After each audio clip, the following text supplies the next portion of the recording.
بسم اللہ الرحمن الرحیم احمدہ واصلی واسلم علی رسولہ الکریم اما بعد۔ آج کل کے اس زمانے کی ایک مروجہ رسم ایصال ثواب کے مخصوص طریقوں کے حوالے سے آج ایک صاحب نے سوال کیا کہ ایصال ثواب کا درست طریقہ کیا ہے، اس پر روشنی ڈالیں۔ اس حوالے سے میں آپ حضرات کی گوش گزار کرنا چاہوں گا کہ مرحومین کو ایصال ثواب کے حوالے سے چند امور قابل غور ہیں، ان کو اچھی طرح سمجھ لیا جائے تاکہ اس کار خیر میں اللہ پاک کی جو رضا مطلوب ہے وہ حاصل ہو جائے۔ مرحومین جو اس دنیا سے رخصت ہو چکے ہیں، ان کے واسطے زندوں کا یہی ایک تحفہ ہے کہ ان کو ایصال ثواب کیا جائے۔ حدیث میں ہے کہ ایک شخص حضرت صلی اللہ علیہ وسلم کی خدمت میں حاضر ہو کر عرض کیا، یا رسول اللہ، میرے والدین کی وفات کے بعد بھی ان کے ساتھ حسن سلوک کی کوئی صورت ہے جس کو میں اختیار کروں؟ تو آپ صلی اللہ علیہ وسلم نے ارشاد فرمایا، ہاں، ان کے لیے دعا استغفار کرنا، ان کے بعد ان کی وصیت کو نافذ کرنا، ان کے متعلقین سے صلہ رحمی کرنا اور ان کے دوستوں سے عزت کے ساتھ پیش آنا، یہ بھی حسن سلوک کا طریقہ۔ اس روایت کو امام ابو داود نے اور اپنی کتاب میں اور ابن ماجہ میں بھی اور مشکات المصابیح میں یہ روایت نقل ہے۔ اور اسی طرح ایک اور حدیث میں کہ کسی شخص کے والدین کا انتقال ہو جاتا ہے، یہ ان کی زندگی میں ان کا نافرمان تھا، مگر ان کے مرنے کے بعد ان کے لیے دعا و استغفار کرتا ہے، یہاں تک کہ اللہ جل شانہ کے ہاں اسے فرما برداروں میں لکھ دیا جاتا ہے۔ امام بہقی نے اسے اپنی کتاب شعب الایمان میں اور اسی طرح مشکات المصابیح میں یہ روایت منقول ہے۔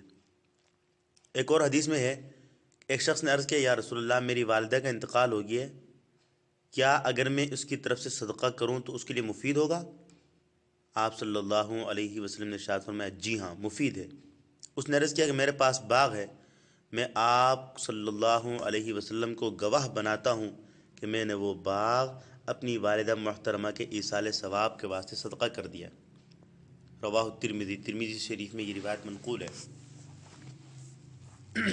اس حوالے سے ایک بات یہ بھی ذہن میں رکھ لیجئے کہ ایصال ثواب کی حقیقت یہ ہے کہ جو نیک عمل آپ کریں گے اس کے کرنے سے پہلے نیت کر لیں کہ اس کا ثواب جو حاصل ہو وہ اللہ تعالیٰ میت کو عطا فرما دیں۔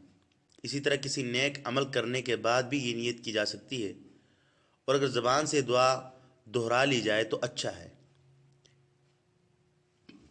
امام شافعی رحمہ اللہ کے نزدیک میت کو صرف دعا اور صدقات کا ثواب پہنچتا ہے، تلاوت قرآن، دیگر بدنی عبادت کا ثواب نہیں پہنچتا۔ لیکن جمہور کے نزدیک ہر نفلی عبادت کا ثواب میت کو پہنچتا ہے۔ نفلی عبادات، نفلی نماز، نفلی روزہ، نفلی زکوٰۃ، نفلی حج، نفلی زکوٰۃ نہیں، زبان سے ویسے نفلی صدقات، نفلی حج، قربانی، دعا استغفار، ذکر و تسبیح اور طواف، اسی طرح دیگر جو نفلی عبادات ہیں، صلہ رحمی کے زمرے میں آتے ہیں، وہ اعمال کا ثواب ان تک پہنچتا ہے۔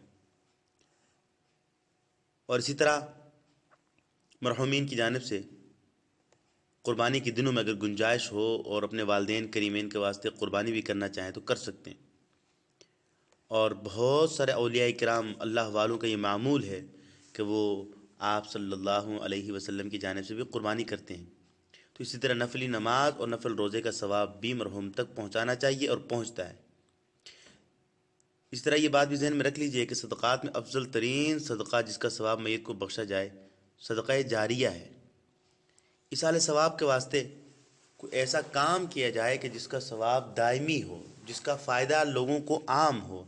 مثال کے طور پر کسی جگہ میں کنواں نہیں ہے، پانی کی ضرورت ہے، وہاں کنواں کھدوا جائے، کہیں محلے میں مسجد نہیں ہے اور لوگوں کی نماز کا حرج ہے، وہاں مسجد بنوا دی، یا کسی مدرسے میں اس کی تعمیر میں کسی طریقے سے خرچ کر دیا، مسجد میں جامع نماز بچھوا دیا، قرآن کریم کے نسخے کا ہدیہ دے کر قرآن کریم کے نسخے لائے اور لا کر تلاوت کے واسطے رکھ دیے، یا حدیث کی، فقہ کی، دینی کتب خرید کر اسے رکھیں اور پھر لوگوں کو اس سے پڑھنے کا، مطالعہ کرنے کا موقع ملتا رہا۔ حدیث میں حضرت سعد رضی اللہ تعالیٰ عنہ نے نبی کریم صلی اللہ علیہ وسلم سے عرض کیا کہ یا رسول اللہ، میری والدہ کا انتقال ہوا ہے اور وہ مرنے سے پہلے وصیت کوئی نہیں کر سکیں، تو میرا خیال ہے کہ اگر انہیں موقع ملتا تو ضرور وصیت کرتیں، کیا اگر ان کی طرف سے صدقہ کر دوں تو ان کو پہنچے گا؟ آپ صلی اللہ علیہ وسلم نے فرمایا جی ہاں، ضرور پہنچے گا۔ عرض کیا کیا صدقہ کر دوں؟ فرمایا جی کر دیں۔ حضرت سعد نے فرمایا کہ اللہ کے رسول کیا صدقہ کروں؟ آپ صلی اللہ علیہ وسلم نے فرمایا پانی صدقہ کرو، یہ بہتر ہے، پانی، چونکہ اس وقت پانی کی ضرورت تھی۔ حضرت سعد رضی اللہ تعالیٰ نے کنواں کھدوایا اور کہا کہ ھذا لأم سعد، یہ سعد کی والدہ کے لیے، یعنی اس کنویں کا جو نفع ملے گا، ثواب ملے گا، اور وہ اللہ جل شانہ میری والدہ محترمہ تک پہنچا دیں۔ اور اصالہ ثواب کے سلسلے میں یہ بات بھی یاد رکھنی چاہیے کہ میت کو اسی چیز کا ثواب پہنچے گا جو خالصتاً لوجہ اللہ دی جائے، نمود و نمائش نہ ہو، لوگوں کو دکھانا مقصود نہ ہو، اور لوگوں کے سامنے اپنا تذکرہ کروانا مقصود نہ ہو۔ اس سلسلے میں یہ بات بھی یاد رکھ لیں کہ ثواب اسی کھانے کا ملے گا جو کسی غریب مسکین نے کھایا۔